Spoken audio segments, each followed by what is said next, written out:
À l'hôpital général de Garoua, les mères d'enfants ont eu droit à une séance particulière d'échange avec les pédiatres. Une cinquantaine de participantes ont pris part à une foire aux questions consacrées à l'allaitement maternel. Les spécialistes ont répondu aux préoccupations des mères et rappelé les bonnes pratiques liées à l'allaitement, un intérêt qui démontre l'urgence de parler de la thématique.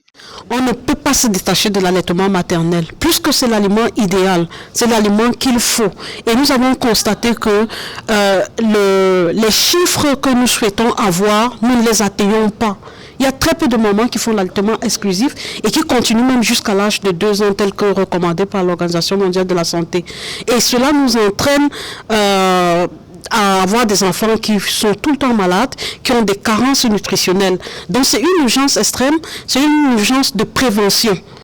Questions-réponses, conseils pratiques et partage d'expériences ont rythmé cette rencontre. Une approche interactive qui a permis aux participantes de mieux comprendre l'importance de l'allaitement et de repartir avec des nouvelles connaissances. Ce que je retiens comme plus sur la foire d'aujourd'hui, c'est l'importance et l'impact de l'allaitement maternel sur un enfant. Qu'il ne faudrait pas limiter l'allaitement ou l'accès au sein maternel à son enfant. La première fois que j'allaite l'enfant, c'est mon premier enfant. Et j'ai appris beaucoup de choses aujourd'hui pour l'allaitement d'enfant. Parce que j'ai un enfant de 6 mois et je ne connaissais pas comment faire pour donner la bouillie à l'enfant.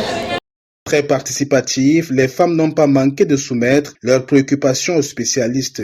Nous avons eu des mamans enthousiastes, des mamans préoccupées également par la santé de leurs enfants et des mamans plus édifiées à la fin parce que nous avons répondu à leurs questions.